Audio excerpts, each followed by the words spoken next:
এই সমবয়সী বন্ধু থাকবে না।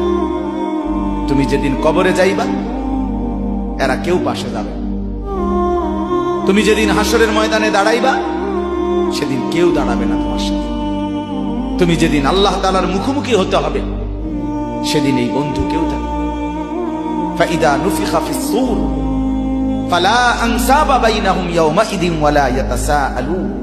আল্লাহ বলেন, ইসরাফিল যখন দ্বিতীয়বারে সিংগায় ফু দিবে, আমি আল্লাহ হাসরের মাঠ কায়েম করব, তখন এই হাসরের ময়দানে দাঁড়িয়ে কেউ কাউকে আত্মীয়তার, বংশের, সম্পর্কের কোনো পরিচয় দিবে না। কোনো মা বলবে না এটা আমার সন্তান, কোনো সন্তান বলবে না এটা আমার মা, কোনো ভাই বলবে না এ আমার বোন, বোন ডাকবে না এ আমার ভাই।